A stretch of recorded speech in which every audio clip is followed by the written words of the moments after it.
வணக்கம் ஸ்ரீ குபேரன் டிவி நேயர்கள் லட்சுமணன் வணக்கங்கள். இப்போ வர ராசிபலன் 23 29 வரை எப்படி இருக்க போதான்னு பார்க்க போகிறோம். ஸோ எப்போதுமே சொல்கிறதாங்க லக்னத்துக்கு பாருங்கள். ராசிக்கு பார்க்குறோட லக்னத்துக்கு பார்க்குற ரொம்ப பர்ஃபெக்டாக இருக்கும். உதாரணமாக ஒரு மகர லக்னம் விருச்சிக ராசினா நீங்கள் விருச்சிக ராசிக்கான பலன்களை பார்க்குற மகர ராசிக்கான பலன்களை பார்க்க ரொம்ப பர்ஃபெக்டாக இருக்கும். முதல்ல வரது புது பலங்கள், அதுக்கப்புறம் தசாபுக்தி பலங்கள். ஸோ உங்களுக்கு என்ன தசாபுக்தி அந்தரங்கள் வருதோ அதை மிங்கிள் பண்ணி பாருங்கள், ரொம்ப பர்ஃபெக்டாக இருக்கும்.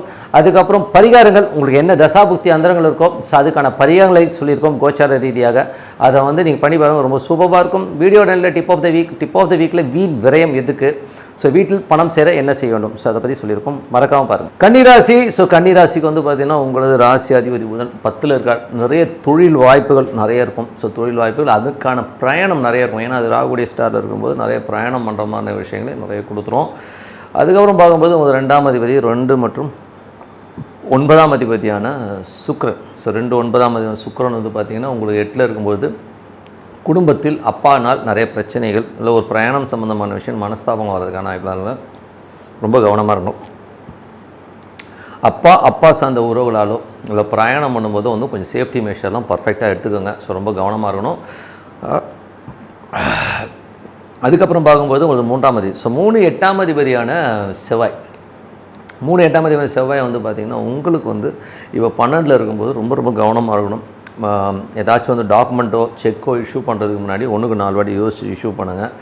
அதுக்கப்புறம் பார்க்கும்போது பக்கத்து வீட்டுக்காரர் எதிர்த்த வீட்டுக்காரர்கிட்டலாம் கொஞ்சம் உஷாராக இருந்துங்க. ஸோ தேவையில்லாத வாக்குவாதங்களோ தேவையில்லாத பேச்சுக்களோ வந்து அவாய்ட் பண்ணிக்கிறது நல்லது. மற்றவங்க எது சொன்னாலும் பிளைண்டாக நம்பாமல் அறிவுபூர்வமாக யோசித்து முடிவெடுங்க. எதையும் வந்து சடார்னு கவுத்தன்னு முடிவெடுக்காமல் இருக்கிறது ரொம்ப ரொம்ப நல்லது. ஏன்னா வந்து டடார்படான்னு கோவப்பட்டு அதனால் ஒரு எமோஷன், அதனால் பாதிப்படுறவங்க நிறைய பேர் இருக்குது. அதனால் கொஞ்சம் கவனமாக இருந்துங்க. அதுக்கப்புறம் வந்து தாயாருடைய உடல்நலம் சம்பந்தமான விஷயங்கள் ரொம்ப கவனமாக இருக்கணும். 4ஆம் அதிபதியான குரு. ஸோ 4ஆம் அதிபதியான குரு வந்து பார்த்திங்கன்னா உங்களுக்கு வந்து இப்போ இருக்கிறது வந்து 10ல் இருக்கார். ஸோ அதனால் ஒரு கேந்திராதிபதி கேந்திரத்தில் இருப்பது வந்து ஒரு சிறப்பான பலன்களை கண்டிப்பாக கொடுத்துரும். படிப்பு சம்பந்தமான விஷயங்கள், ஸோ கர்மா சம்பந்தமான விஷயங்களோ இல்லை படிப்பு சம்பந்தமான விஷயங்களுக்கெல்லாம் வந்து ரொம்ப சிறப்பாக இருக்கும். ஒரு பூமி வாங்கலாம் அப்படிங்கிற எண்ணங்களை கண்டிப்பாக ஏற்படுத்தும். ஏதாச்சும் வந்து பூமி வாங்கலாம்லாம் ஒரு எண்ணம் இருக்கலாம். அதே மாதிரி வேலை விஷயங்கள் வந்து நல்ல க்ரோத் இருக்கும். வியாபார ரீதியான விஷயங்கள் வந்து ஏதாச்சும் வந்து லோன்ஸ் அப்ளை பண்ணிங்கன்னா கிடைக்கிறதுக்கான ரொம்ப நல்லா இருங்க. ஸோ இதெல்லாமே ரொம்ப சூப்பராக இருங்க. ஸோ அதுக்கப்புறம் பார்க்கும்போது உங்களது 5ஆம் அதிபதியான சனி. ஸோ 5ஆம் அதிபதி சனி வந்து 7ல் இருக்கும்போது குழந்தையோட முயற்சியெல்லாம் பெரிய வெற்றி கிடைக்கிறதுக்கான நிறைய இருக்குது. அதே மாதிரி வந்து பார்த்திங்கன்னா உங்களுக்கு 6ஆம் அதிபதியும் 7ஆக சனியாக இருந்து அது 7ல் இருக்கும்போது கணவன் மனைவி சின்ன ஒரு வாக்குவாதங்கள் அதெல்லாம் வந்து அப்பப்போ வந்து போகும். ஸோ அது மட்டும் கொஞ்சம் வந்து அவாய்ட் பண்ணிக்க, முடிஞ்ச அளவு அவாய்ட் பண்ணிக்கங்க. ஸோ அது மட்டும் கொஞ்சம் பார்த்துக்குங்க. அதுக்கப்புறம் வந்து 7ஆம் அதிபதியான குரு வந்து 10ல் இருக்கும்போது அதுவும் ராகுடைய சாரத்தில் இருக்கும்போது அது வந்து தேவையில்லாத தர்க்கங்களை ஏற்படுத்தும். மாமியார் வெளியிலேருந்து யாராச்சும் உங்கள் ஃபேமிலி மேட்டரில் வந்து இன்வால்வ் ஆகிறாங்கன்னா அதெல்லாம் வந்து அவாய்ட் பண்ணிக்கிறது ரொம்ப ரொம்ப நல்லது. உங்களுக்கு புரியும் நினைக்கிறேன், ஓகேங்களா? ஸோ அதுக்கப்புறம் 9ஆம் அதிபதியான சுக்கிரன் வந்து பார்த்திங்கன்னா ஒரு 8ல் இருக்கும்போது தந்தை சார்ந்த உறவுகள், அப்பாவுக்கு வந்து உடல் நலம் சரியாக இல்லாமல் இருக்கிறது. வெளிநாட்டில் இருக்கவங்களுக்குலாம் பார்த்திங்கன்னா கொஞ்சம் வந்து எமோஷனாக கொஞ்சம் டிப்ரெஷனாக இருக்கிற மாதிரி ஃபீலை கண்டிப்பாக ஏற்படும். கொஞ்சம் கவனமாக இருங்க. ஸோ மற்றபடி 11ஆம் அதிபதியான சந்திரன் வந்து பார்த்திங்கன்னா உங்களுக்கு வந்து சிறப்பான லாபங்கள், நல்ல ஏற்றங்கள் கூட தொழில் ரீதியான விஷயங்களும் சரி, நிறைய பிரயாணங்கள் மூலியமாக நல்ல லாபம் கிடைக்கிறதுக்கான ரொம்ப நல்லாயிருக்கு. 12ஆம் அதிபதியான சூரியன் வந்து 9ல் இருக்கும்போது பிரயாணங்கள் மூலியமாக பெரிய லாபங்கள், கொஞ்சம் அலைச்சல்கள் ஜாஸ்தி இருக்கும். ஸோ அப்பா சார்ந்த உறவுகள் வந்து நிறைய கேள்விகள் கேட்குறது, கொஞ்சம் டென்ஷன் ஏற்றுமான விஷயங்களும் கொஞ்சம் கேர்ஃபுல்லாக இருந்துக்கிறது ரொம்ப ரொம்ப நல்லது. மற்றபடி என்னங்க, ஸோ இதுவரை பார்த்தது வந்து பொது பலங்கள். இப்போ பார்க்கும்போது தசாபதி பலங்கள். கன்னி லக்னமாக இருந்து சூரியன் தசாபுத்தி அந்தனால சூரியன் வந்து 12ஆம் அதிபதியாக இருந்து அவர் வந்து பார்த்திங்கன்னா இப்போ வந்து உங்களுக்கு 9ல் இருக்கார். நிறைய பிரயாணம் மூலியமாக ஒரு பெரும் பணம் வர்றதுக்கான வாய்ப்பு இருக்குது. நிறைய அலைச்சல் இருக்கிற மாதிரி ஃபீலிங் கண்டிப்பாக இருக்கும். கன்னி லக்னமாக இருந்து சந்திரன் தசாபுத்தி சந்திரன் 11ஆம் அதிபதி சிறப்பான பலங்கள், நல்ல லாபங்களையும் கொடுக்கறதுக்கான ரொம்ப சிறப்பாக, அதுவும் தொழில் ரீதியான விஷயம் நல்ல லாபங்கள் ஏற்றங்கள்லாம் வரும். சூப்பராக இருக்குது. கன்னி லக்னமாக இருந்து செவ்வாய் வந்து 12ல் இருக்கார். 3 8ஆம் அதிபதி வந்து 12ல் இருக்கும்போது ஒரு டாக்குமெண்ட்டு, ரிஜிஸ்ட்ரேஷன், ஒரு அக்ரிமெண்ட், இந்த மாதிரி விஷயம் ரொம்ப ஜாக்கிரதையாக இருக்கும். செக் புக்லாம் சைன் பண்ணுறதுக்கு முன்னாடி 1க்கு 4 வாட்டி யோசித்து சைன் பண்ணி கொடுங்க. பக்கத்து வீட்டுக்காரங்க வந்து பகைமை பாராட்டம் இருக்குது, ரொம்ப ரொம்ப நல்லது.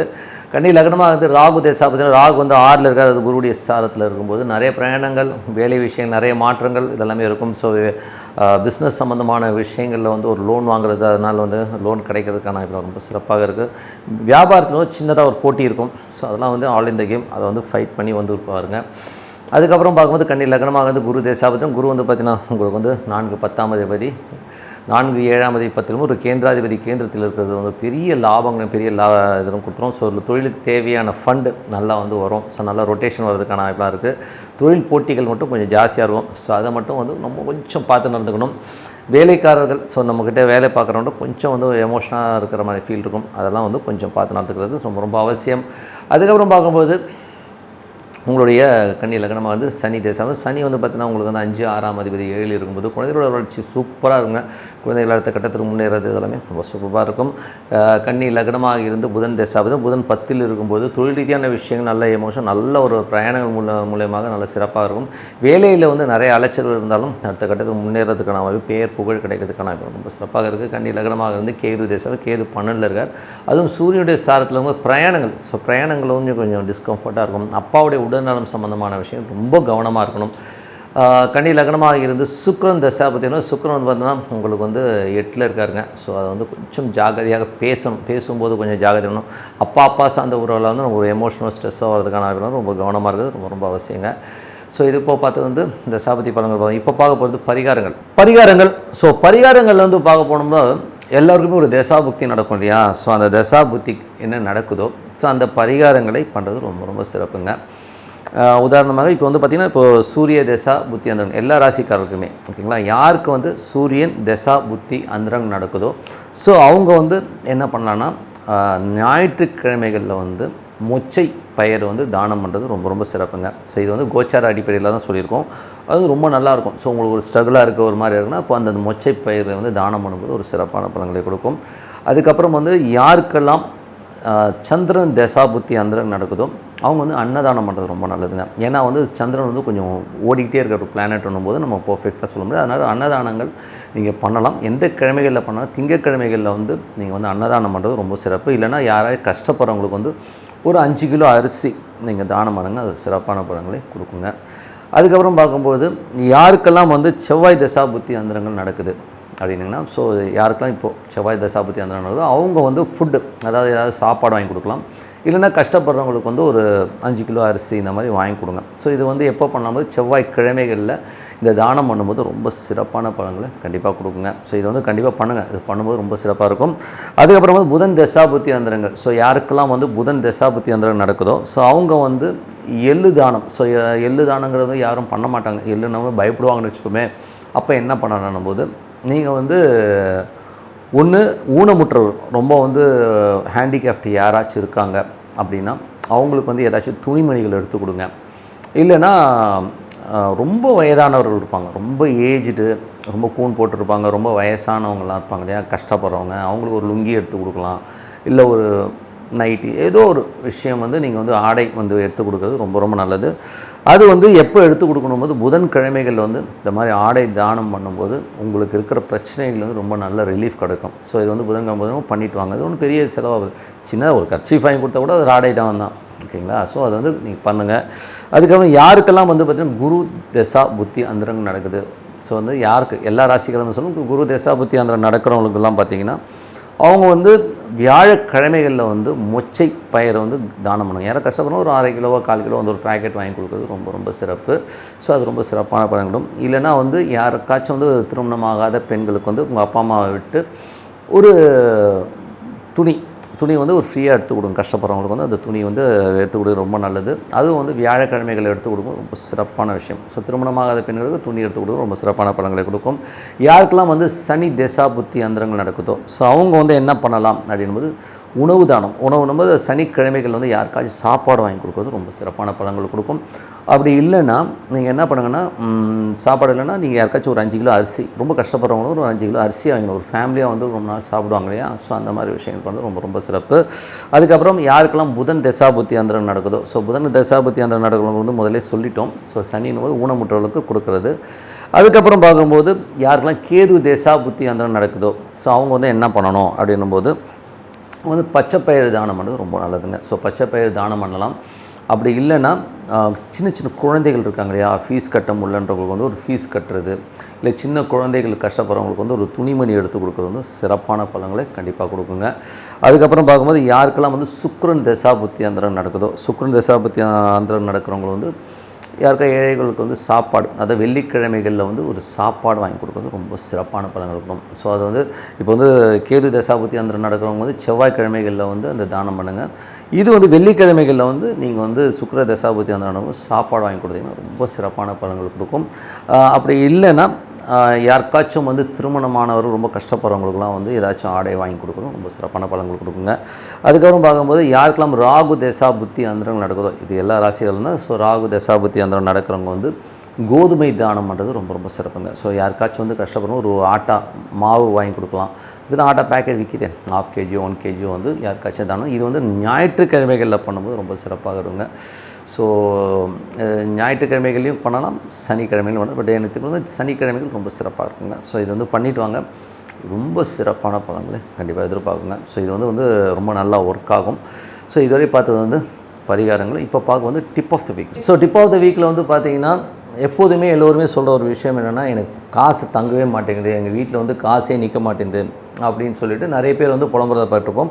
ஸோ அந்த மாதிரி அமைப்பு யாருக்கு இருக்கும் முதல்ல அதை தெரிஞ்சுப்போம். சூரியன் கேது தொடர்பு இருக்கும். அதே மாதிரி சந்திரன் கேது, அதாவது சூரியன் நின்ற நட்சத்திரம் கேதுவாக இருக்கலாம், ராகுவாக இருக்கலாம். சந்திரன் நின்ற நட்சத்திரம் கேதுவாக இருக்கலாம், ராகு, இல்லை ரெண்டுமே சந்திரன் ராகு கேது, இல்லை சூரியன் ராகு கேது, இந்த மாதிரி ஒரு தொடர்பில் இருக்கிறவர்களுடைய ஜாதகங்களில் வந்து டெய்லி சம்பாதிக்கிறத அன்றைக்கே விட்டுருவாங்க, சும்மா டப்பன்னு போய்கிட்டே இருக்கும்.